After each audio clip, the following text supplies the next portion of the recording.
Thank you very much, everyone. Thank you. Progress being made, and I appreciate you all joining us.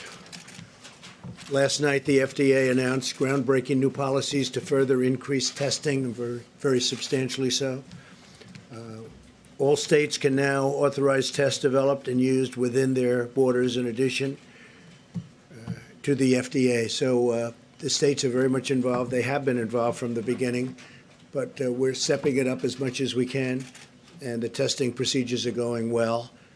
And within a short period of time, all of the private labs will kick in. This has never been done before, and it's going to be something I think it's going to be incredible if it's done properly. And these are great companies. These are among the greatest companies in the world, actually. So the state's going to be dealing through themselves and with local government, local physicians, local everybody. They're also dealing with us. But we have a tremendous testing capacity. Today, we're also announcing a dramatic expansion of our Medicare telehealth services. Medicare patients can now visit any doctor by phone or video conference at no additional cost, including with commonly used services like FaceTime and Skype, a historic breakthrough. This has not been done before either. In addition, states have the authority to cover telehealth services for their medical patients. And by doing this, the patient is not seeing the doctor per se, but they're seeing the doctor, so there's no getting close. During this time, we will not enforce applicable HIPAA penalties so that doctors can greatly expand care for their patients using telehealth. So the penalties won't be enforced. We encourage everyone to maximize use of telehealth to limit exposure to the virus. It's been a very successful method of communication, but never used on a scale like we're going to use at telehealth. And you'll be able to also better maintain hospital capacity by doing this.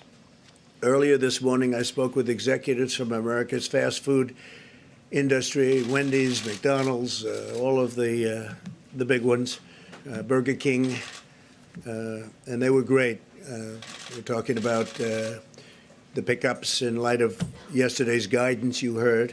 To avoid eating or drinking at bars, restaurants, or public food courts. We discussed the important role that the drive-through pickup and delivery service can play in the weeks ahead. So that's happening, and they have been fantastic. They have been absolutely fantastic, and they've been doing it already, but they're keeping it open, and smaller staffs, very capable people and very capable companies, and they're doing it, pickups. Our guidance yesterday urges Americans to take action for 15 days to help stem the outbreak. So it's a 15-day period. I guess now would say it's a 14-day period. It's 15 days from yesterday, and we're asking everyone to work at home if possible, postpone unnecessary travel, and limit social gatherings to no more than 10 people. By making shared sacrifices and temporary changes, we can protect the health of our people, and we can protect our economy, because I think our economy will come back very rapidly. So it's 15 days from yesterday. We'll see what happens after that. If we do this right, our country and the world, frankly, but our country can be rolling again pretty quickly. We have to fight that invisible enemy that, I guess, unknown, but we're getting to know it a lot better. Today, the Senate has taken up coronavirus legislation that includes free testing for those who need it, as well as paid sick leave and family medical leave for workers affected by the virus. We're also committed to getting small businesses the support that they need. In fact, one of the things we talked about with the fast food operations, we spoke to the chairman and CEOs of all of the companies, but one of the things we discussed is exactly that, getting small businesses support and flexibility that they need for themselves and for their workers, and that's being worked on right now. At my direction, Secretary Mnuchin is meeting today with senators on additional stimulus packages. I can tell you he was meeting with them late until the night last night, and for a big part of the day yesterday, and tremendous things are happening. There's great spirit, tremendous spirit, and I can say that for Republicans and Democrats. I can say that with respect to Governor Cuomo, we had a great talk this morning. We're both doing a really good job, and we're coordinating it. And we agree, different states need different things, and we agree on that 100%. But we had a very good talk, and I think we're right down the same track, and it's going to be very successful. New York has a pretty big problem. I guess would be the #1 hot spot. That's no fault of anybody's. It's just the way it is. But we're working very closely together. We're also getting FEMA very much involved. They've been involved, but now we're getting them to a different level, and we'll have everything ready. We're dealing with the Army Corps of Engineers should that be necessary. We have them working in some cases, on standby in other cases. But my conversation with Andrew Cuomo was a very, very productive one and a very good one. I appreciate that. We're giving relief to affected industries and small businesses, and we're ensuring that we emerge from this challenge with the prosperous and growing economy, because that's what's going to happen. It's going to pop. One day we'll be standing possibly up here. We'll say, well, we won. And we're going to say that. Sure as you're sitting there, we're going to say that. And we're going to win. And I think we're going to win faster than people think, I hope. Later today, I'll meet with the leaders from the tourism industry, as well as industrial supply retailers and wholesalers, to discuss their critical roles. As you know, I met with the department store people, all of the retailers, the big ones, including Walmart and others. And it was a great meeting. They're stocking up their stores like they've never stocked them before. We're trying to get people to actually buy less, if that's possible, buy less. Don't take everything, just buy what you need for a while. They're going to stay open all hours of the day, and they've been fantastic. We're taking aggressive action now as one nation and one family so that America can rebound stronger, frankly, stronger than ever before. And we recognize that while many American workers can work from home, many others cannot. Many of our healthcare providers, first responders, and men and women in the food service and manufacturing are showing that they're showing up and standing up to provide us with the goods and services we need. So we want people to stay home where they can, but in many cases, when you talk about food service and manufacturing, certain items in particular, they're going in, and they're practicing all of the safety rules and regulations that we talk about. So with that, I'd like to just introduce our Trade Vice President, Mike Pence. He'll say a few words, and then I'll make some other introductions. Thank you very much. Thank you, Mr. President, and good morning. It should be very clear to the American people that President Trump has initiated not only a whole-of-government approach, but a whole-of-America approach. And the President's interaction even today and through the course of this day with leaders in industry around the country reflects that we're not only bringing the full weight of the federal government to bear, but the full weight of the American economy. And I know I speak on behalf of the President when I say how inspired we are at the way the American people have stepped up and the way that American businesses, large and small, have stepped up. It's truly been inspiring. Our task force met this morning. We continue to focus on President Trump's priorities of testing, prevention, and supplies. And in that category, I'm pleased to report that while testing is available in all 50 states, as the President just indicated, through the swift action of the FDA at the encouragement of governors around the country, now state health authorities can authorize labs in their state and expand existing testing capabilities.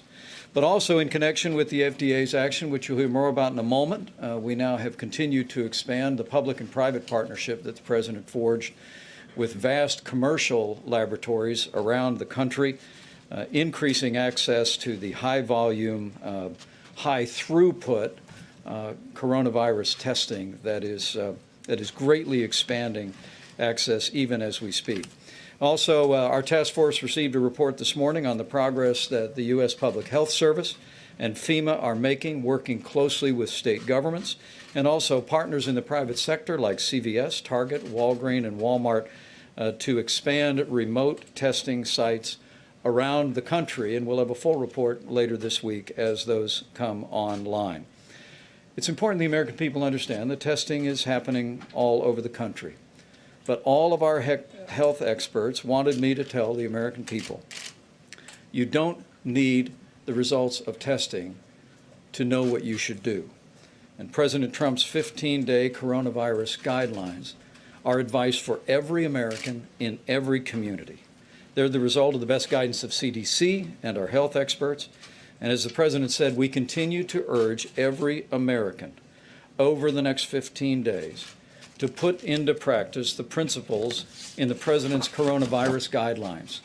By every American practicing these principles, we believe that we can slow the spread of the coronavirus. In fact, our experts have told our task force that if every American acts on the President's coronavirus guidelines, we could see a substantial reduction in the spread of the coronavirus. But as the President said, it will take all of us to do it. And so if you feel sick, stay home. If someone in your house tests positive, keep the entire household home. Especially if you're a person with an underlying health condition, we urge you to stay home and practice social distancing from people. No social gatherings of more than 10 people. Use drive-through, as the President discussed with leaders in the industry today, and every American, especially practicing common sense and good hygiene. For the American people as a whole, the risk of serious illness remains low, but we're asking every American to partner with us in this effort to slow the spread of the virus, and especially to be mindful of seniors or others with serious underlying health conditions for whom the threat of the coronavirus can be very significant and very real. As I said, the President has continued to push our task force to bring a whole of government, a whole of America approach, and we continue to be inspired the way our nation's governors and nation's businesses are responding. We spoke just yesterday with the leaders of every broadcast network in America that will soon be unveiling a public service campaign using CDC guidelines. And specifically, as we work on the issue of supplies, meetings yesterday with Department of Defense officials about excess supplies. The President and I will be meeting today to speak about the supply chain for hospitals.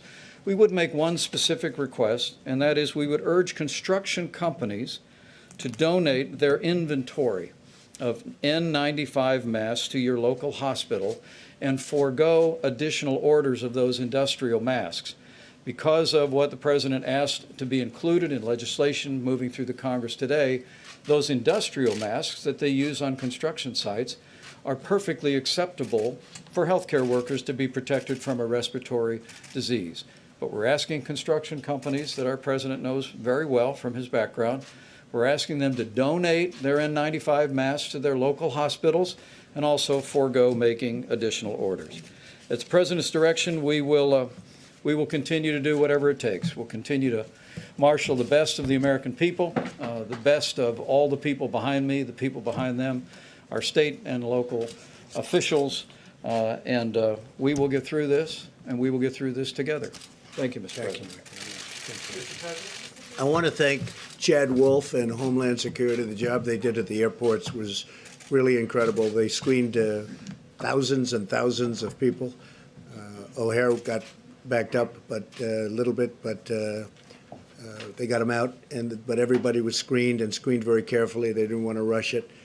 I think it was 13 airports, and it was an incredible thing. Then they had a big surge also from the UK and Ireland, and that went very smoothly. But they did a fantastic job. They worked long hours, and they did a fantastic job.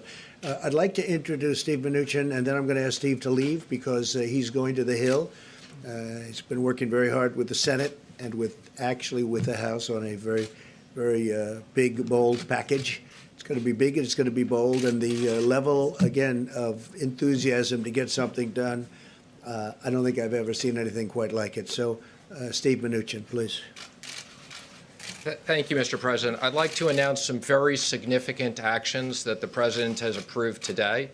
The first I would say is earlier today, I sent a letter to Fed Chairman Powell approving his request to use 13.3.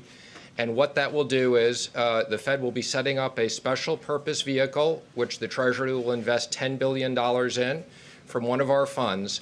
That will enable the Fed to guarantee the purchase of A1, P1 commercial paper going forward. That is a $1 trillion market and is critical to American workers, it's critical to American business, and it's critical to American savers who have a lot of that money in money market funds. So we heard loud and clear there were liquidity issues.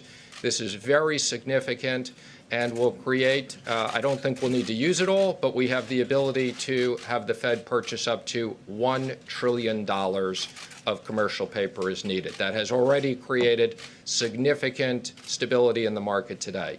The second thing I would say is, we've previously talked about deferring IRS payments. The President earlier this morning authorized me to announce this program. I have previously announced we would defer $200 billion. The President suggested we increase that to $300 billion, which we will be doing. Now, let me just be clear on the specifics. We encourage those Americans who can file their taxes to continue to file their taxes on April 15th, because for many Americans, you will get tax refunds, and we don't want you to lose out on those tax refunds. We want you to make sure you get them. Many people do this electronically, which is easy for them and easy for the IRS. If you owe a payment to the IRS, you can defer up to $1 million as an individual. And the reason why we're doing $1 million is that covers lots of pass-throughs and small businesses, and $10 million to corporations, interest-free and penalty-free for 90 days. All you have to do is file your taxes. You'll automatically not get charged interest and penalties. Now, of course, any American has the right to extend their taxes. We're not taking that right, but the President has asked us to go up to $300 billion. That's also an enormous amount of liquidity in the system. The third thing is the President and I worked on a very significant economic stimulus plan. Thank you for being available last night and throughout this morning, and I will be presenting that to the Republicans in the Senate this morning, and also discussing that with the House.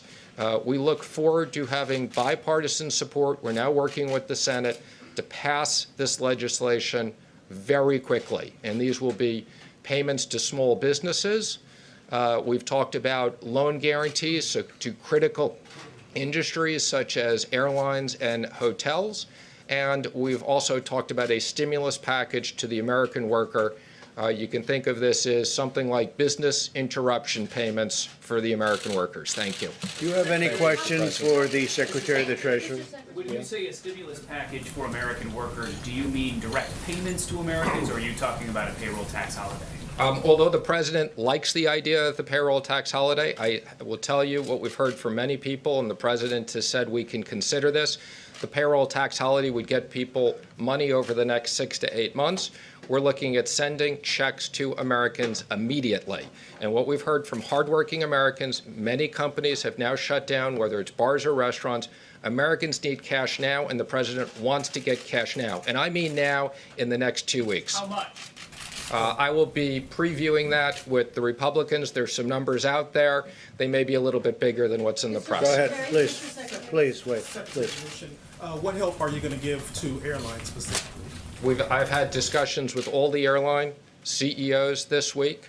The airline CEOs have had conversations with the Senate and the House. As the President said, I was up with a subset of the Republican senators last night. I've discussed that with them.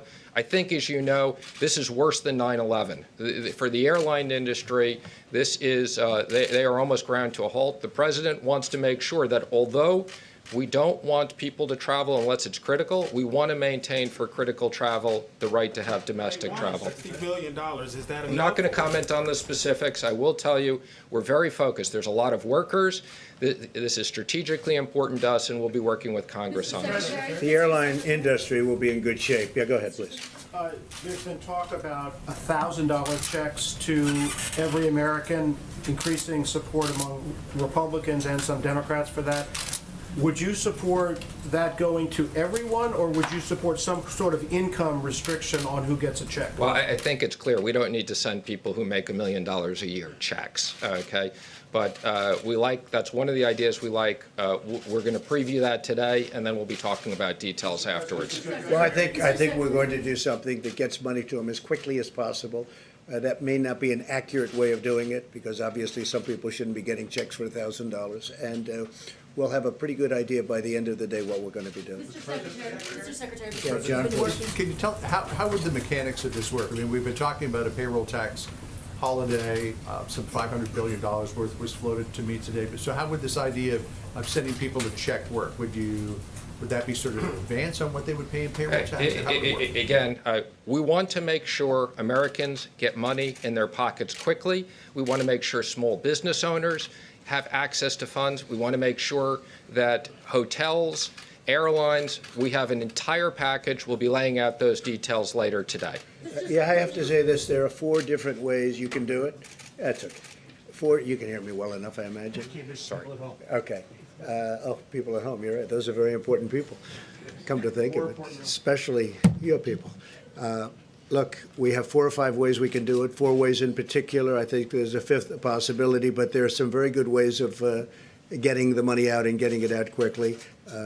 Payroll tax is one way, but it does come over a period of months, many months, and we want to do something much faster than that. So I think we have ways of getting money out pretty quickly and very accurately. Okay?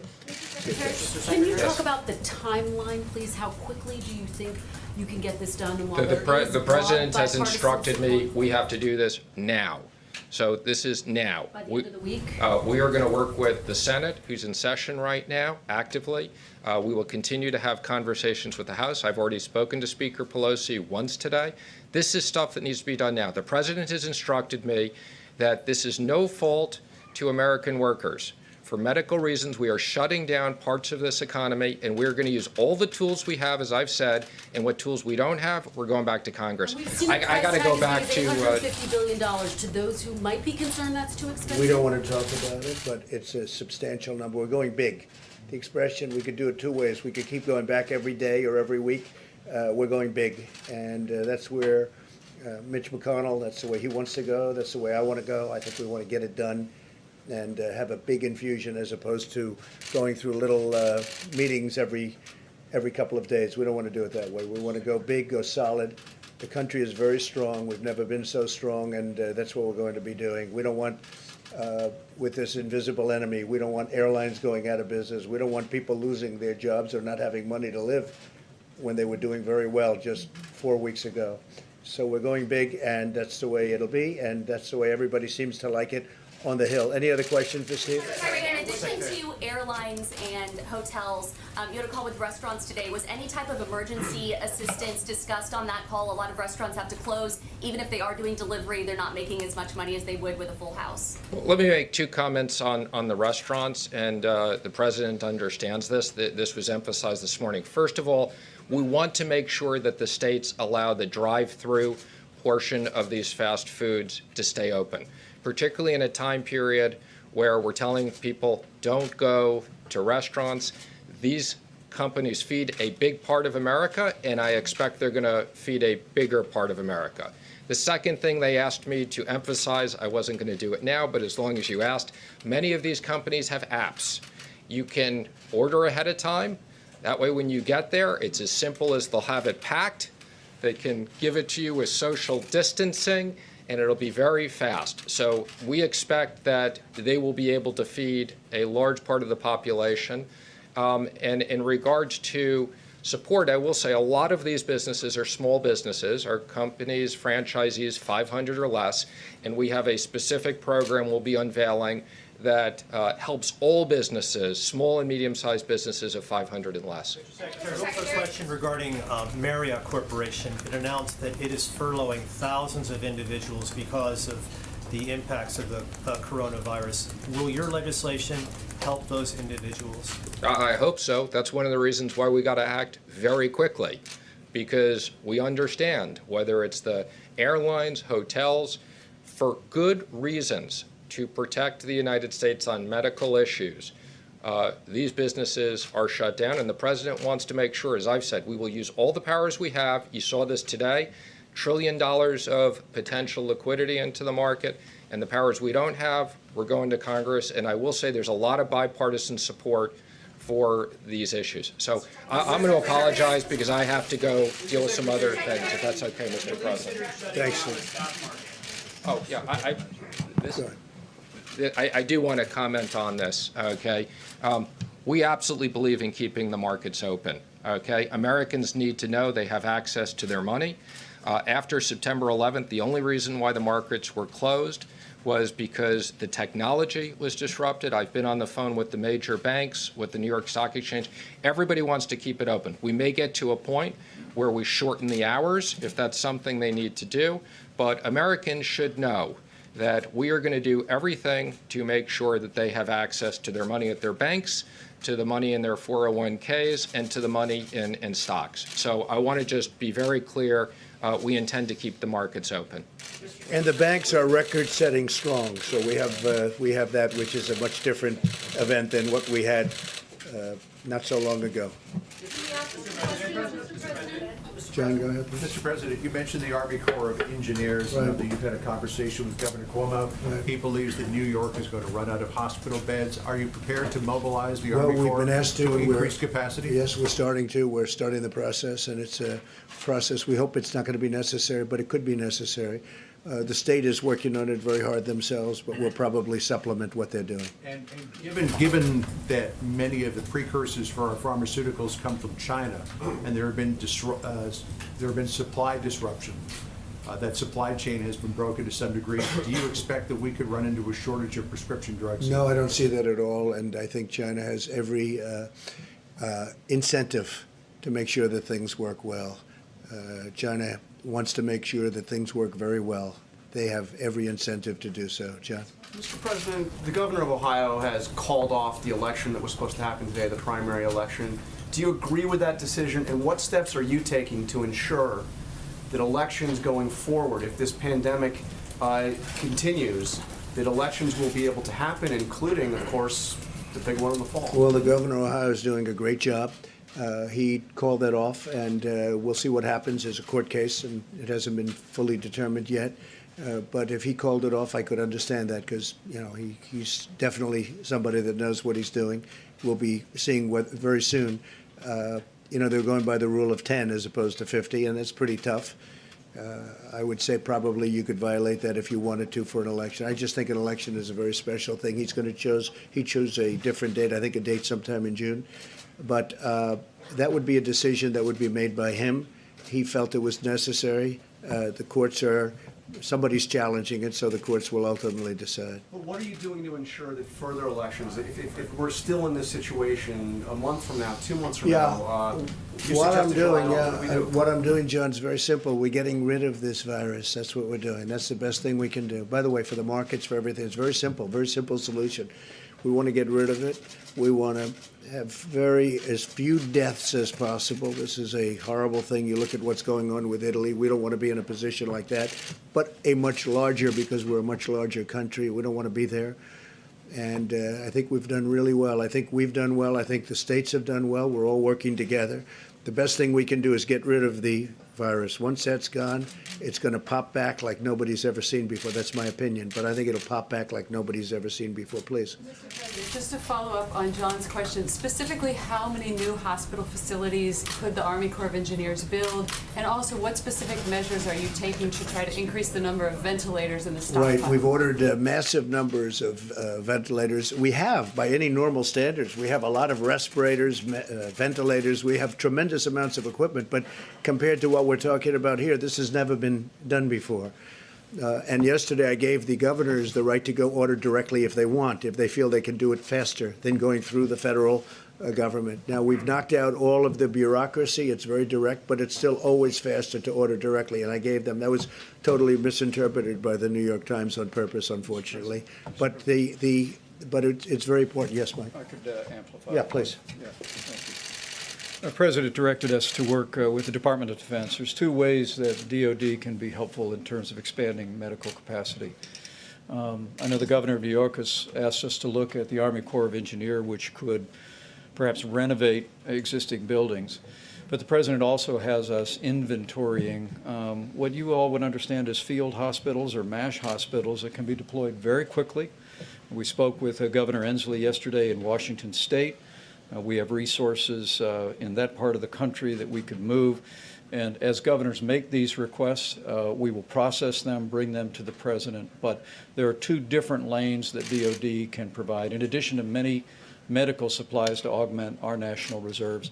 And the President has tasked us to evaluate, make available, and to consider every every request from governors for either field hospitals, expanding facilities, or the Army Corps of Engineers that could retrofit existing buildings.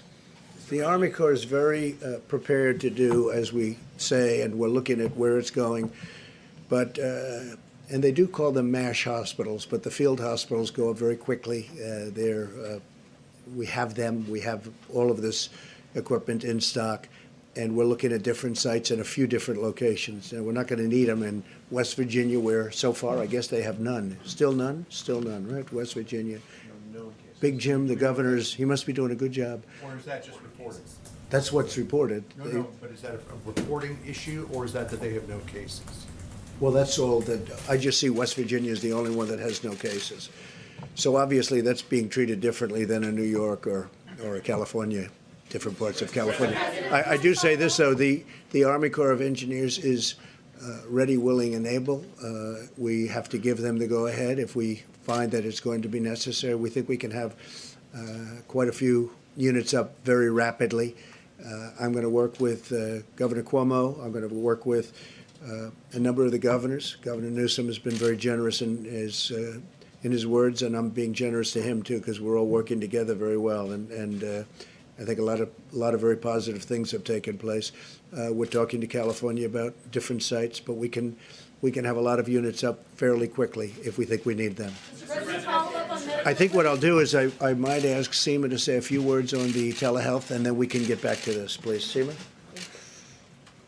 Thank you, Mr. President. And as the President announced earlier, we are doing a dramatic expansion of what's known as telehealth for our 62 million Medicare beneficiaries who are amongst the most vulnerable to the coronavirus. And we're acting in accord with the appropriations bill that was signed on March 6th, as well as the President's emergency declaration last week.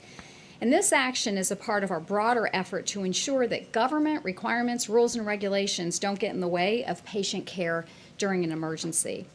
And today's announcement builds on the significant progress that the President has already made over the past 3 years around telehealth services. And while we have allowed for virtual check-ins, full telehealth benefits have been restricted to those living in rural areas, established patients, and just for those brief visits. But no longer, Medicare beneficiaries across the nation, no matter where they live, will now be able to receive a wide range of services via telehealth without ever having to leave home. And these services can also be provided in a variety of settings, including nursing homes, hospital outpatient departments, and more. And thanks to the leadership at HHS, we'll also be temporarily relaxing certain HIPAA requirements so that doctors can provide telehealth with their own phones, and we'll be using enforcement discretion when it comes to collecting copays so that cost won't be a barrier. This is a part of our larger efforts around mitigation, and as we are encouraging Americans to stay home whenever possible, we don't want our Medicare policies getting in the way. And so consider the implications of this. Perhaps an elderly patient with diabetes needs a routine checkup, and this has nothing to do with the coronavirus. And so with our new telehealth benefits, this person who's not really, who's at risk for the coronavirus doesn't have to venture outside their home. They can talk to their doctor via Skype, and they don't have to risk exposure to the virus, and they can receive that care from the safety of their own home. It could be another Medicare recipient who's experiencing mild flu-like symptoms, and instead of leaving the house and sitting in a waiting room full of other vulnerable people, they can also receive advice from their doctor from their home. And this shift is very important for clinicians and providers who over the coming weeks will face considerable strain on their time and resources.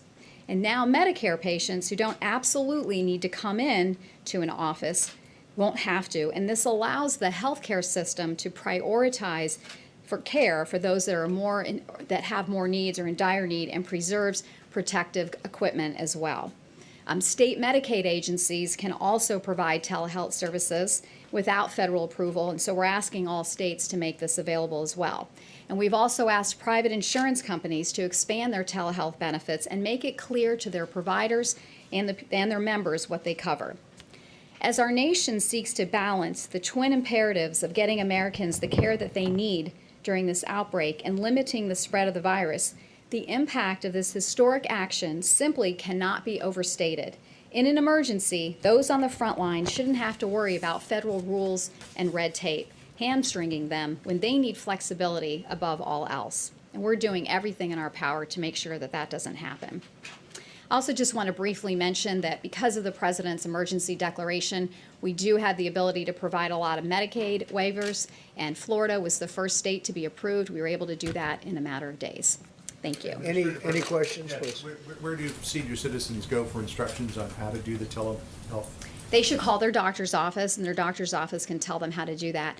Also, there may be some of our Medicare members that may not have access to equipment, so we're asking family members to help with this, but also respecting the requirements around social distancing, and if any of those family members or neighbors have symptoms, they should obviously stay Will away. you be posting numbers also? That's correct, That might exactly. be the easiest way to do it. Yes. If you post in ads, if you post some numbers. And they can also call our 1-800 Medicare number, and they can also get information. Those phone lines are open. Thank you. Thank you very much. Admiral, if you'd say a few words about where we're going, and then I'd like to ask Dr. Birx to say a couple of words, but how the system's working. Well, thank you very much. As we talked about earlier this week, the commercial system is rapidly advancing in the testing capabilities. As of today, our public health laboratories, meaning the CDC and the public health labs, have reported out 31,878 tests, so almost 32,000 tests. The clinical laboratories, the Association of Clinical Laboratories, have reported out about 27,000 tests, and most importantly, of those 27,000 during the cumulative period of time, 8,200 of them were yesterday. This is showing the dramatic ramp as the high throughput comes in. We don't have the numbers this morning from the American Hospital Association, which means all the individual hospital laboratories. We will have that upcoming in the next day or so, and then Ambassador Birx will have this whole process fixed with the legislation that everything will roll up into a common reporting probably by the end of next week. In terms of our drive-through laboratories, again, these are blossoming all over the country by individual states. The ones that we are heavily involved in and really pushing equipment to, we expect over the next few days to begin setting up 47 of these in approximately 12 states. The material is already palletized and being shipped to the locations. Most cities have the specific locations, some do not, but it's still going to a central receiving. And we know that we'll be deploying at least 140 Commissioned Corps officers. About half of the sites have reported their requirements. About 140 officers will be going. We expect that to go up. So this is going on the way we expected. We did a trial site yesterday with a full mobile unit for drive-through with full PPE. We had a lot of kinks in the system, as you can expect. That's why we do a test before we go out into the field. Don't expect these to be 100% perfect the moment they come. They're going to be adapted to the state and the local situation, but we're very confident that these will add testing to the already very robust healthcare system and commercial system. Thank you, Mr. President. Thank you very much. Thank you, Admiral. And this has never been done before, and it sets a great roadmap for future. Should we have something like this in the future? I hope we don't. But it's never been done before, and they've done an incredible job. And again, we're working with the states and relying on the states. We have to, because they have, it's point of sale, it's point of sight, and we're in, I think, just about every instance getting along really well with the states. If I could, Dr. Birx, if you could say a couple of words, please. Great, thank you. Thank you, Mr. President. So I think what you've been hearing from us is to find solutions that are high quality and sustainable based on the frontline workers and governors' requests. And those come in on the governor's call. We've been immediately responsive to those. And that's the level of red tape and bureaucracy that we have removed. I think that point about sustainability and quality is very important because, as the president says, we're creating a roadmap for a different level of functionality for future pandemics. Our flu pandemic preparedness plan was a plan. Now we're seeing where we have to revise, where we have to create new avenues of research, new avenues of work to really ensure that the need of the American people can be reached. We were adamant about having a high-quality test based on our commercial vendors. Over the next few months, you will begin to see that other tests that were utilized around the world were not of the same quality, resulting in false positives and potentially false negatives. These tests were studied and studied by the FDA to really ensure that they are that level of quality, and we've given the states the permission to ensure that same level of quality. Now, I want to just say 1 minute on the testing. Testing should not be used as an assessment of your risk. We are asking every single American, no matter what your generation, from Z and up to X and millennials in between, to really ensure that you're following these guidelines. We hear every night of people who are not in work, moving that time into bars and other areas of large gatherings. If we continue with that process, we will fail in containing this virus. So every single generation has a role to play. We're asking our older generation to stay in their homes. And we're asking the younger generations to support them in social contacting through videos and other Skype-type functions, or just the simple telephone. We're asking the younger generations to stop going out in public places, to bars and restaurants, and spreading asymptomatic virus onto countertops and knobs and grocery stores and grocery carts. I heard an innovation last night and this morning again on the news. I really want to applaud the private sector who are now creating senior-only shopping times.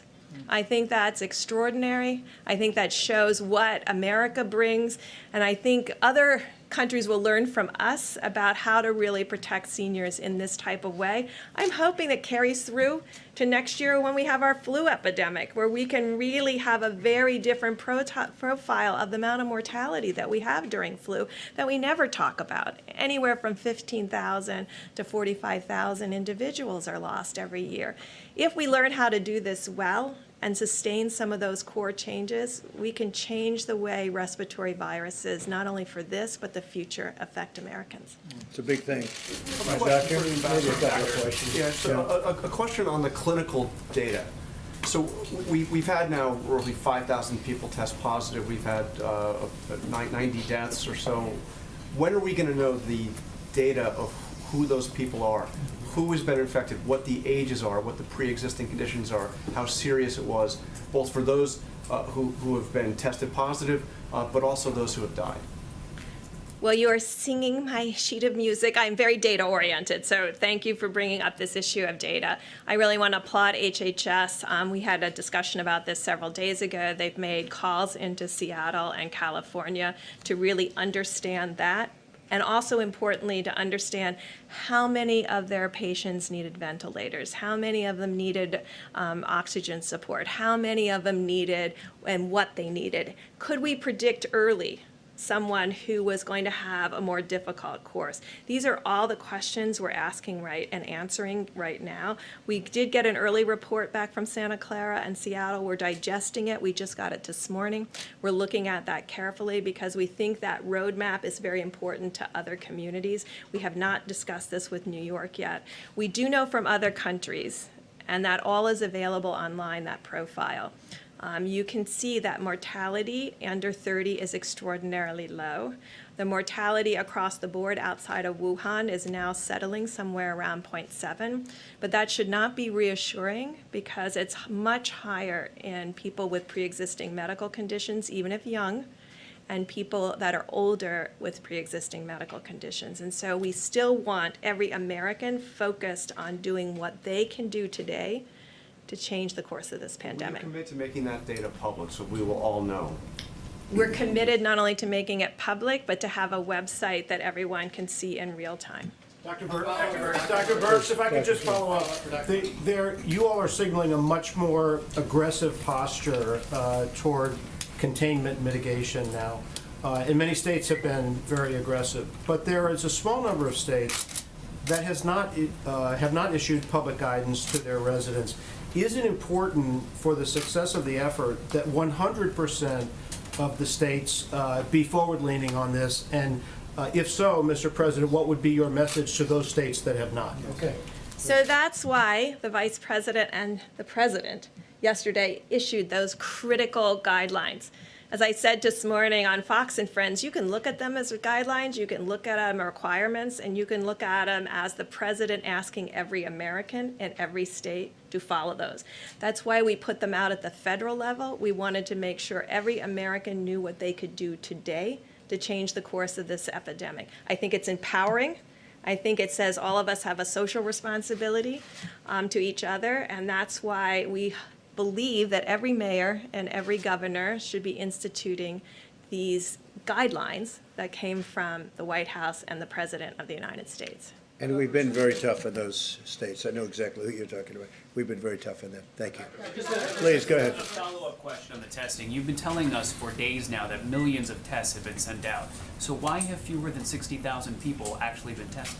I think you will see different numbers this week. You heard just at 8,000. Remember, all of these tests, the high-speed tests, were approved last Friday night, and last Thursday night.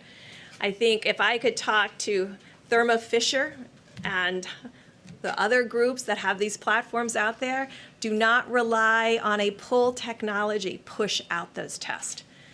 Because we can only make them available, groups have to order them. So we've been talking to Thermo Fisher, one of the key platforms, to push out tests based on need and not wait for orders. And is that where the issue is, getting the tests out, or is it getting the tests conducted? That's a great question. I know part of it is getting the test out right now. I think the Admiral and others are working on getting the issues related to getting the test conducted. Obviously, that does take time. He is working on innovative solutions that are creative and sustainable, that will be a game changer in testing, but we don't have the data yet. This is a critical comparator. Can you do it yourself? Can you actually sample yourself? These are the kinds of things we're working on right now, and he's getting the data for us. And the states are actually doing a lot of it. The governors and the states are doing a lot of it, with even our tests. Yeah, go ahead. Go ahead, please. Okay, thank you. Can you give us a sense of how long these tough new restrictions will need to be in place until we start to see the rate of this virus going down? And also, can you speak to this study that as many as 2.2 million people in the United States could die if there weren't this type of action by the government taken? To what extent did that prompt what we saw yesterday? I think, models are models, and they're based on input, and they're based on infectiousness without any controls. I can tell you we've never seen that level of infections that modeled up to that 2.2 million in mortality. So we are looking at that. We are having a particularly model meeting tomorrow. I think that's really going to be important. I've dealt with a lot of modelers in my time. They're wonderful people. But they all have their favorite inputs and they all have their favorite integration functions. So we're evaluating all of those so we can integrate and create the best model for the United States based on the best data. And that first set of recommendations you saw were based on what we could do today to prevent anything that looks like that. If I could just say one other thing to the hospitals and dentists out there. Things that don't need to be done over the next 2 weeks, don't get it done. If you're a person with an elective surgery, you don't want to go into a hospital right now. There's a lot of distraction.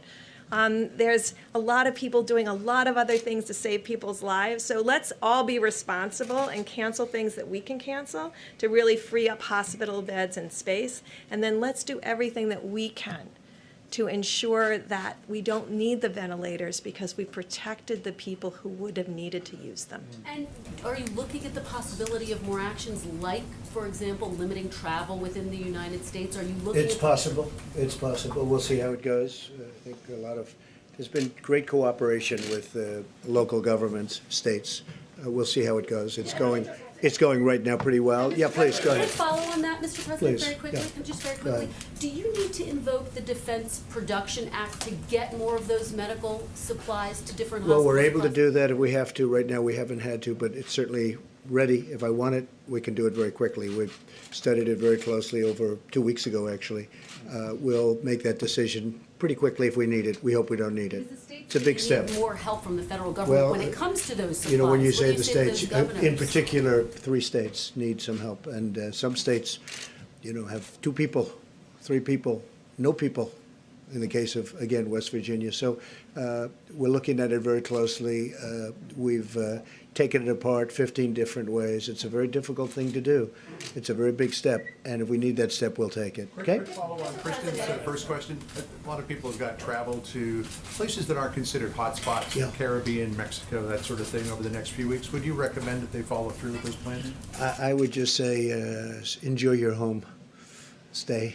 I would just say right now, we have to get this problem fixed, and then we'll get back into business really quick. We'll open up our country, we'll open up our society, the world will hopefully open up. We see areas of the world that haven't done well, and we see areas that are doing very well. And I would put us in the category of doing very well for a country so big.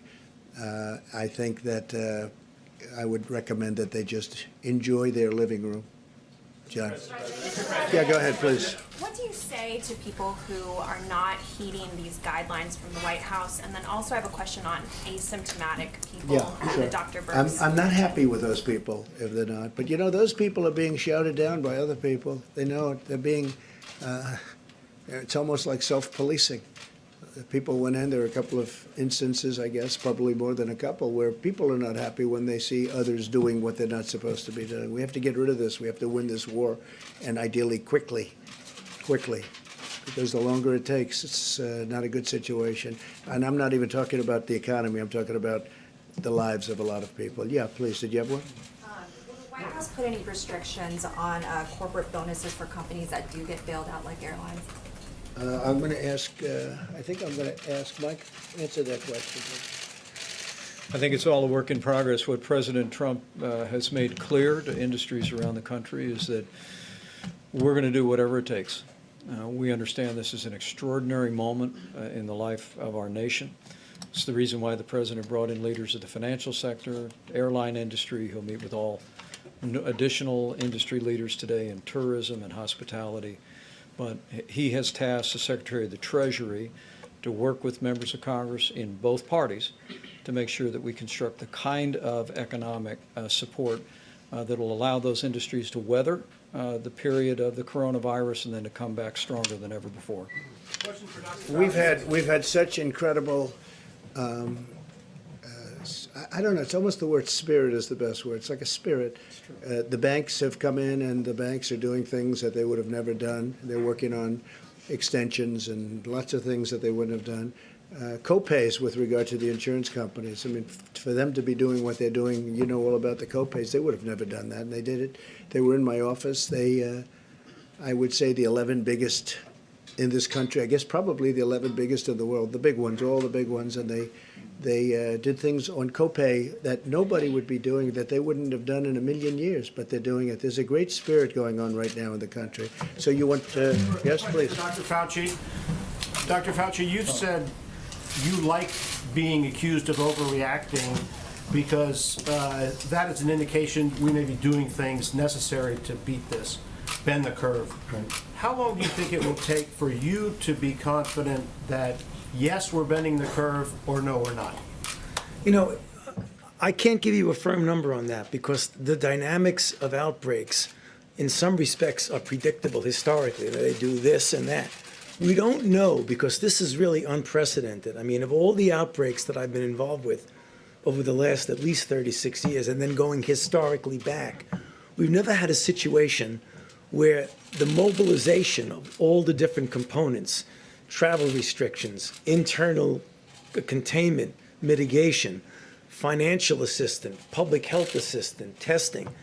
So we don't really know. But the one thing I do know that if you look at models with all of their vicissitudes of models, is that when you have input into the kinds of mitigations and things that we're doing, we're going to see a hump instead of a peak. I would be really surprised if all the things that we're doing, and this is really a comprehensive approach. I was struck as I was listening to everyone make their presentations that, you know, I'm a scientist, I'm a health person, and I'm a physician who sees patients. So I look at it from one particular standpoint. But what I'm being impressed by is that this is really a comprehensive thing that has multiple components to it. All of them got to succeed if we're going to get to that end point that I've described multiple times from this podium. So I hope that if everyone does their job, we're going to be able to give you a number and say, we've seen that inflection and we're coming down. I would hesitate to do it now, to be honest with you, because it might be misleading, and I don't want to be misleading. I just want to say one other thing, because I heard Dr. Burke say it, and I think we need to say it over and over again. When I was young, a long time ago, I felt that I was invulnerable, the way I think many of us feel we're invulnerable. And when we're asking the young people to help us with this mitigation strategy by staying out of the bars, staying out of the restaurants, really trying to distance yourself, don't get the attitude, well, I'm young, I'm invulnerable. You are, well, in some respects, you're certainly less vulnerable than I am. However, what you might inadvertently do, and I know you don't want to do that, you don't want to put your loved ones at risk, particularly the ones who are elderly and the ones who have compromised conditions. We can't do this without the young people cooperating. Please cooperate with us. Thank you. Dr.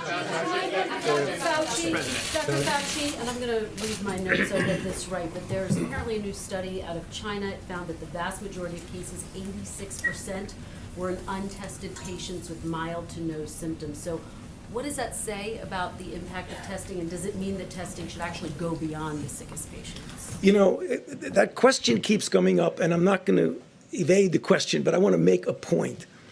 We tend to think that we're not going to be able to mitigate or contain without testing. They complement each other in some respects, but they're separate channels. Even if we had no testing, we should be doing what we're doing now. The question you're asking, so I won't evade it specifically, would it be important outside of a doctor-patient coming in together, of knowing what's out there, what might be under the radar screen? The answer to your question is yes. So let me tell you what the CDC is doing right now. They're going out there, and part of their program is to get a feel for what is there that wasn't initially thought to be coronavirus, that was thought to be something else. When you do that, you're also going to get a feel of what the penetrance is in society. So we are heading with the high throughput things that you've been hearing about to get an answer to your question. Dr. Fauci, Governor Cuomo said this morning he believes that we'll see a peak in terms of infection in 45 days. Would you concur with that? It's possible. I mean, I know that the governor has been really, I believe, doing a really good job of trying to stay ahead of this. 45 days is not unreasonable. You have to be careful. When you get a number, you own the number, and then if the number doesn't come out, you're in trouble. And that's the reason why, from our standpoint, from the federal government, we're talking about a range. So within that range, I mean, it isn't like you want to be correct for the sake of being correct, but you don't want to be wed to something and then have to back off. Go ahead, please. When is the soonest that we'll know that these new guidelines are actually bending the curve or actually working? And is there a point in time where in the next couple of weeks, where you'll be able to tell the president more draconian measures are needed?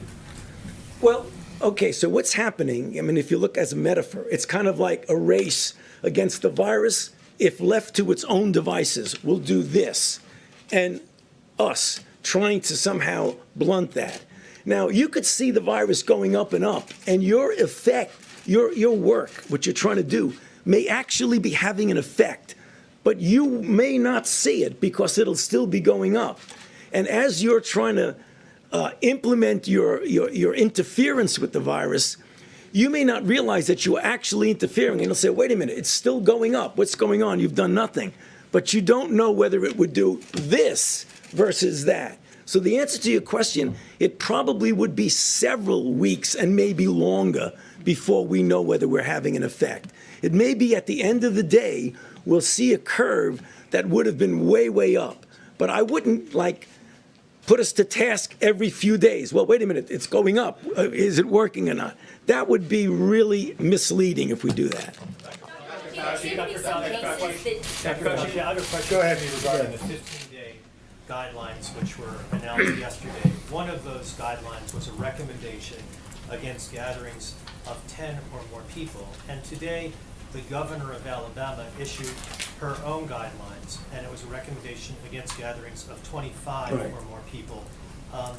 what is your recommendation for people of Alabama, people across all of the country, as far as the guidelines that were announced yesterday by the federal government? Okay, so the one thing we don't want to do is to get hung up on the difference between 10 and 25. I think you might agree with that.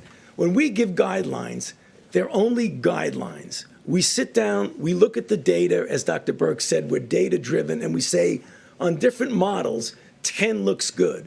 If someone wants to do 25, we're not going to fault them, but if someone wants to come to us and ask us what we think the best is, we stand by the numbers. It isn't perfect, it isn't precise math, it's assumptions and it's data that make you get your decision. But would it be more effective if every state and every city in the country was playing by the same rules Yes, instead of different? of course. But this is the United States of America. There's a lot of free enterprise there. People do their own thing. And quite frankly, I don't think there's a big deal difference between 10 and 25. We got many, many more important things to worry about than that difference. Mr. President, thank you. Going back to supply chains and then talking about preparedness for the future, yesterday Larry Kudlow said that there's an idea floating around the administration to cut taxes for companies who would be bringing their supply chains back to the United States. He said he specifically liked immediate 100% write-offs for structures, equipment, but he said you hadn't endorsed that yet. Would you endorse an idea like that? We're looking at many ideas, that's one of them, frankly, and we're looking at creating incentives for companies, not only that type of company, but other companies. We're also looking to help companies such as the airline industry within the airline industry, and we'll be doing that. We will be doing that. This is not their fault. And they've been very understanding, actually, and we're going to be helping them. We will have a very powerful airline industry, and it'll start up as soon as this is over. We'll have those planes ready to go. So we have to help them during the short term. We're very important. Yeah, please. Thank you, Mr. President. I wanted to know, have you taken a look at some of these models, such as the Imperial College London model, that kind of poses a very difficult choice, whether it's shutting down society or overwhelming the healthcare Right. system? Is that something that We've you looked at take every into model. consideration? We've relied on the very talented people, and there's no better team than the people behind me. And I will say that all of the people that have done those models are all in constant touch with Dr. Birx and Tony and everybody that you've been hearing so much from over the last couple of weeks. We've looked at many different models, and the model we have is we want to save a lot of lives. We want to save a lot of lives. If we get too steep on that curve, you're going to lose a lot of lives, perhaps unnecessarily. Now, we're going to find out. Everything has a risk. We're going to see.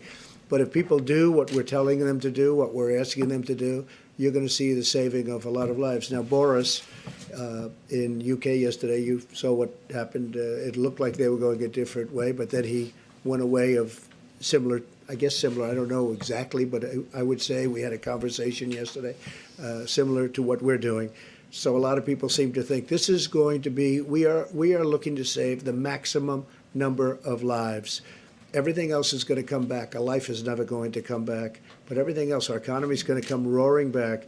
You're going to know, we're going to know, we're going to all know that day. If somebody was asking about the day, when will you know? When will you know? We're going to know. All of a sudden, we're going to say, wow, that's looking good, that's looking good, that's looking good. And we're going to be on the other side of the curve. And that's a day that we look forward to, okay? Something, sir, that you saw this week, though, that made you decide that, yes, now is the time to implement these much more stringent social distancing measures? No, I don't think so. This is where we were going. I really think from the beginning, this is where we were going. This is what we had in mind. We're just going step by step. That was the next step, the next logical step. As Dr. Fauci said, and I think very importantly, one of the most important things when you write the history of this was the fact that we closed it down to China and Europe, but in particular China. We closed it down to China, the source, very, very early, very, very early, far earlier than even the great professionals wanted to do. And I think in the end, that's going to be, that will have saved a tremendous number of lives. Follow up, one on the economy and the other on the broader picture here, but just to follow up on my colleague, some people did note that your tone seemed more somber yesterday. You talked about that August timeline. Did you see a projection? Some people thought perhaps that 2 million potentially that could die maybe prompted part of that. Was there a shift in tone?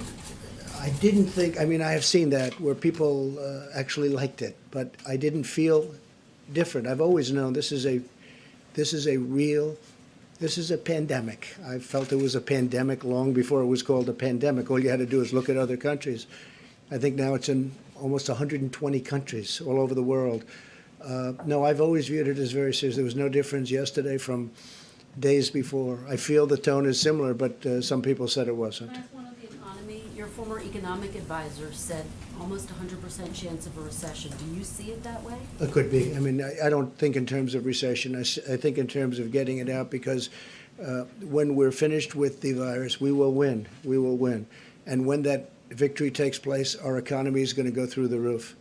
It is so pent up. It is so built up. It is so ready to go in an upward direction. But we have to knock out this enemy. This is a really tough enemy, but we have to knock out all of us. That's all of us. So I don't think in terms of recession, not recession. It's words. We have to knock out this, and we will have an economy. I actually think we'll have an economy like we've never had before. It's all pent up. Did you have something to say, Mike? Yes. Well, I think the question about the actions that the President's authorized, beginning in January, when he took the unprecedented step of suspending all travel from China, the efforts to issue travel advisories for portions of Italy and South Korea, and then to begin screening all the passengers, the efforts regarding suspending travel from Europe and what went into effect at midnight last night, adding the UK and Ireland to that, have all been informed by the experts that are surrounding us. What the President's asked us to do from the very beginning, as Dr. Birx and Dr. Fauci often say, is let's follow the data, bring the President the best options in response to what is actually happening on the ground.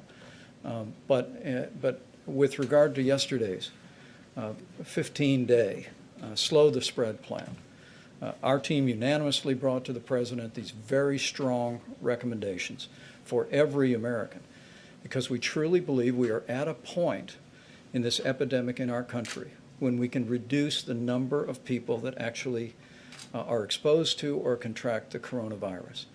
But we'll continue to bring the best data, the best evidence, and the best recommendations, frankly, of the best health experts in the world, and the President will continue to make decisions that put the health of America first.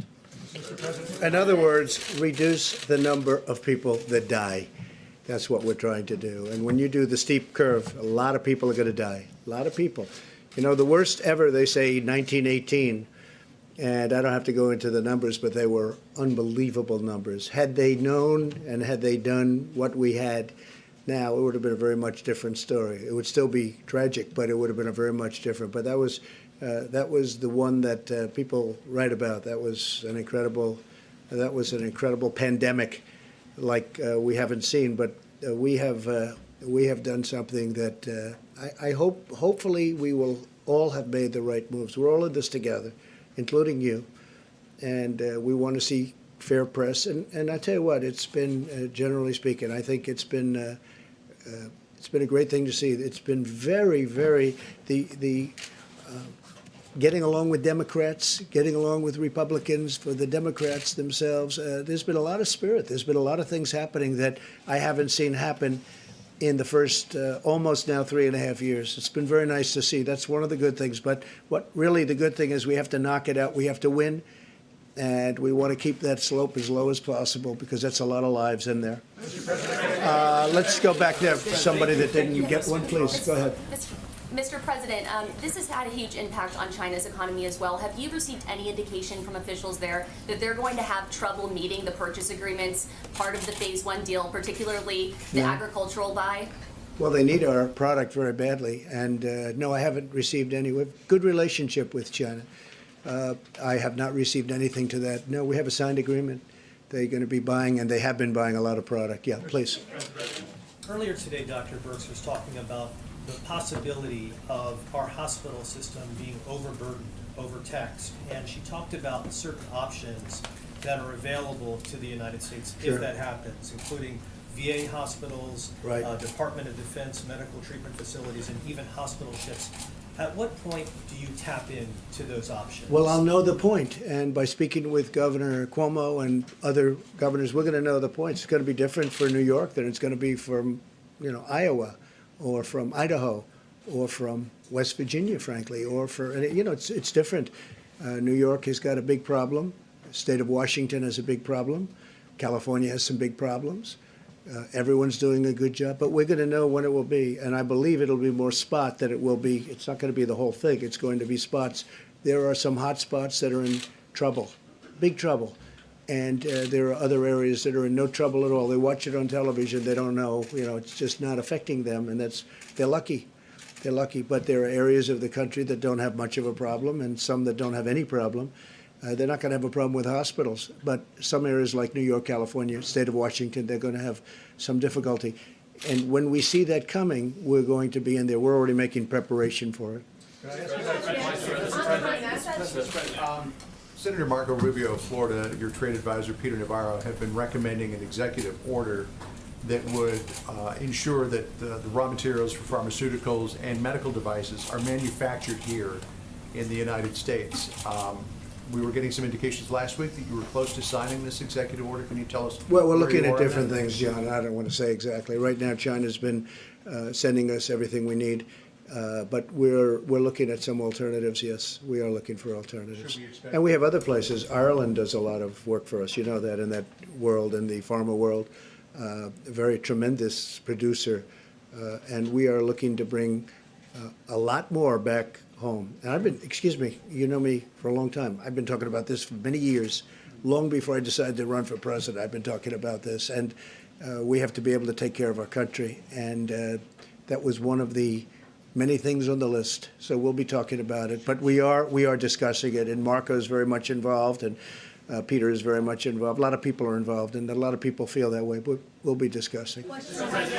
Let's go, please. Thank you, sir. You said Canada has closed its borders to non-citizens. Are you considering... Not to the United States. Not to the United States, of course. Are you considering closing the land borders in the United States? And also, you've discussed... Well, Canada has not closed it to the United States. Right. So we're working very closely with Canada, but they have not closed it. They have closed it to the world, but they have not closed it to the United States. Are you considering closing the U.S. land borders? I don't want to say that, but we are discussing things with Canada, and we're discussing things with Mexico, quite honestly. And again, the relationship is outstanding with both. Outstanding. We just signed our deal, USMCA, and the relationship is very strong. Go ahead, please. China and others have criticized you for using the phrase Chinese virus. How do you feel about that? Are you going to continue using that phrase? Well, China was putting out information which was false, that our military gave this to them. That was false. And rather than having an argument, I said, I have to call it where it came from. It did come from China. So I think it's a very accurate term. But no, I didn't appreciate the fact that China was saying that our military gave it to them. Our military did not give it to anybody. Critics say using that phrase creates a stigma. No, I don't think so. No, I think saying that our military gave it to them creates a stigma. Mr. President, Please. When you speak to travel and tourism executives today, what specific help are you going to offer to them, if at all, or is it still vague? Well, we're going to help. They need help. Look, let's face it. You know, they go from having record-breaking years. This is the third year of record-breaking years, travel and tourism, airlines, everything. They were doing record numbers, ordering new planes, building new hotels. Everything was really hunky-dory. And then one day, we hear about this rumor in China, and then we find out it's much more than a rumor. And then all of a sudden, we make a great decision to close it up early. It would be a whole different world. It would be a whole different world. But we make a decision to close it up to China, and all of a sudden, tourism, and then we close it up to Europe, which, you know, people never heard of this before. I'm not sure that that's ever been done. I know that when I made the decision to close it to China, people told me that's never been done before, but it was a great decision. We make good decisions. So I'll tell you my best decision. The people behind me are total pros. All over the world, they're respected. Dr. Birx, Anthony, who's become where's Anthony? He's become a major television star for all the right reasons. No, he's just so professional, so good. The people that we have working here have been incredible. And they're totally respected. The Admiral has been incredible having to do with the testing, incredible. And he's viewing this as testing also for the future. We're building a platform. When we took over this platform, first thing the Admiral said was, this was not designed for what we're talking about, millions of people. It wasn't. And it's nobody's fault. It's not like who could have ever predicted a thing like this. But we broke it down, and it's really going to be an incredible system. And it is now a great system. I just want to say these are incredible people standing behind me. They're the most respected in the world. Every country that you've mentioned today so far has called them, and they call them all the time for advice. There's nobody better than what we have. Say it? Why haven't we seen Dr. Redfield the last couple of days? I don't know. I can't he's imagine. in Atlanta running the CDC. I can tell you he's doing a good job. We're very happy with him. Yeah, please, you have it. Go ahead. Mr. President, yesterday we were being told that the payroll tax was going to comprise the lion's share of fiscal stimulus. Right. We also had the markets fall quite dramatically yesterday. And did that inform? It wasn't about the payroll tax. Did that inform your decision? What made you make that change, and when did you make that change? Well, I didn't make a change. We're looking at payroll tax, and we're looking at various other forms of getting money to people.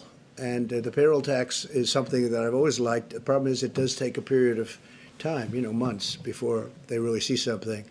And we don't really have months in terms of people living. A lot of these, you have people that work on tips. You have people it's a large number of people. It's a tremendous, who would think this, right? And they do nicely. They work very hard, but they work on tips. We have to take care of our people. We don't want to have people suffering during this period. It wasn't their fault that this thing all of a sudden was upon us. So we're looking at we're also looking at payroll tax. It's possible. It's also possible we'll do a percentage of payroll tax and then other things. But we'd like to be able to get money to people.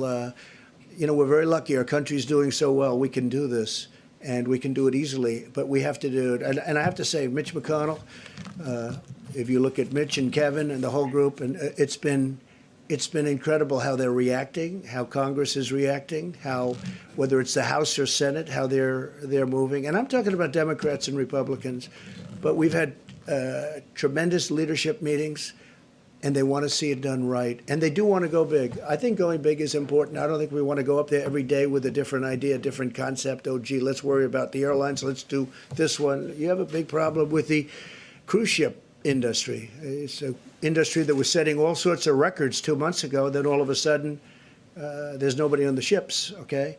So we have to help these. These are great industries. These are going to be taking care of people and passengers and for years to come and paying tremendous taxes for years to come. So we have to make sure that this is done. Yes, John? Mr. President, I want to bring up what you referred to just a short while ago about politics. In your address to the nation, you said we have to put politics aside, stop the partisanship, and unify together. But this morning, you criticized the Democratic governor of Michigan. Yesterday, it was the Democratic governor of New York. You've attacked Obama. You've attacked Biden. In fact, every day except one since that address, you've lashed out at a Democratic leader. Are you going to set the example? I only do that when I have to respond. I watched her on television. She said something that was false, and therefore I did do that. And I will continue to do that. If they're not going to play fair, because, they have the media on their side, I don't. I just have me. And if they're not going to play fair, I'm going to do that. If they are going to play fair, there's going to be nobody better than Donald Trump in terms of bipartisanship. But if they're going to say things that are false, like the story that was written yesterday, a lot of people, I don't know, somebody, I think I know who, but they taped the conference call that I had with the governors. It was a good call. It was fine. I assume somebody's going to tape it. They handed it to various people, and one of them was the New York Times, and the New York Times chose to write totally inaccurately about it. It was a disgraceful thing. It was bad journalism, but, they do a lot of bad journalism. But we respond to that, and actually, people get it. People get it. No, I want it to be bipartisan, and nobody's going to be better than me. But when they attack me or the people, these incredible people behind me, I'm not going to let them get away with it. I can't do that. Okay, how about one or two more questions? Go ahead, please. Follow-up on the 15-day Please. guidelines was the next natural step. So is the next natural step after that a national lockdown similar to what San Francisco is doing? Well, you can do a national lockdown. Hopefully, we're not going to need that. We think of everything. I mean, we have every idea that you mentioned we've thought of, and, it's a very big step. That's a step that I mean, in one sense, would work. It's a very big step. It's something we talk about, but we haven't decided to do that. Please, go ahead. Mr. President, what would be the determining factors for you to take that action? It would have to get to a level. I just don't think it's going to be an action that we're going to take. I don't think I'll talk. But Anthony, all of the people standing behind me would get together in a room, plus some additionals, and we would make a decision. But I don't think that's a step that we're going to be taking. All right, one more question. You didn't have one, did you? Come on. Will the U.S. government provide financial assistance to Boeing and airplane suppliers like GE? We're looking at that. We're certainly looking at Boeing. Boeing got hit hard in many different ways. Boeing never had a problem for years. They were an incredible, it was unthinkable what happened with respect to Boeing. Unthinkable. Probably, I would consider it the greatest company in the world prior to a year ago. Now they get hit in 15 different ways, and they have different management. I've met the new people running Boeing. I think it's going to be outstanding. But yeah, we have to protect Boeing. We have to absolutely help Boeing. They were doing a job. They were getting, it was coming along well. And then all of a sudden this hits. So obviously when the airlines aren't doing well, Boeing's not going to be doing well. So we'll be helping Boeing, yeah. Can you just respond to something, Mr. President, before you leave, just on what John was saying? You've called for people to leave politics out of this. Joe Biden said the World Health Organization offered testing kits that they had available to the United States, and to give it to us now, we refused it. We didn't want to buy them. PolitiFact says the WHO never made that offer. Can you tell us? Well, that's what I heard, and I'm going to let Tony answer that question, or whoever's best at answering that. But I do have to say, when you talk about politics, I watched the debate.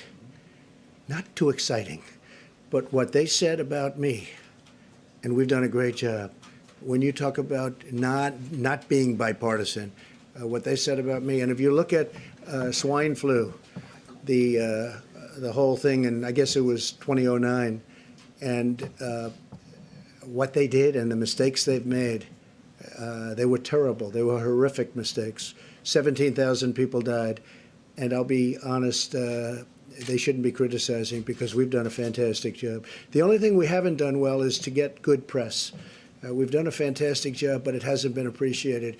Even the closing down of the borders, which had never been done, and not only did we close them, but we closed them early. The press doesn't like writing about it. So we've done a poor job on press relationships, and I guess I don't know who to blame for that. I don't know. Maybe I can blame ourselves for that. I will blame ourselves, but I think we've done a great job. I think we've done a poor job in terms of press relationship. But let me have somebody answer your question. Yeah. So I tried to cover this in the answer when I talked about quality of kits, and our quality analysis runs through the FDA. So all of these platforms, we have asked people to submit, and we've asked states to quality control. So I mean, anybody could submit their test to us. We don't buy tests that haven't been quality controlled, and they show us the data. Either show us the data up front or show us the data after they've been running them. Because quality testing for our American people is paramount to us. It doesn't help to put out a test where 50% or 47% are false positives. Imagine what that would mean to the American people. Imagine their level of concern now and telling people that they're false positive. We take this same approach to HIV. Imagine telling someone they were positive to HIV and they weren't. So that is our bottom line, the customer, the American people first. And so any of these groups can submit their testing kits through our regulatory processes. But without that and without a plan, we are not going to accept tests that have not been studied by us. Good answer. It's a good answer. Would you have something on that?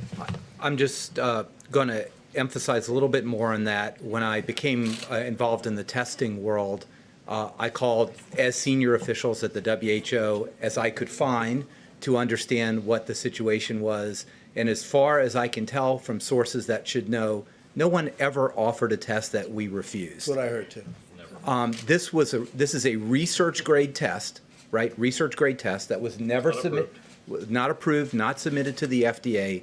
That was supplied in tens of thousands of quantities to 100 countries in the world. Okay, so I think there's a lot that people are saying about this that's just based on rumor and myth. Nothing was offered that we refused. It was a research test that was not approved. And again, there was a small number that we have greatly surpassed in a very short period of time. So number one, nothing was offered. Number two, it was a bad test. Otherwise, it was wonderful. Listen, thank you very much. No, he made a mistake. I assume that he'll apologize. He made a mistake. Thank you all very much. Thank you. We'll be back. Thank you all.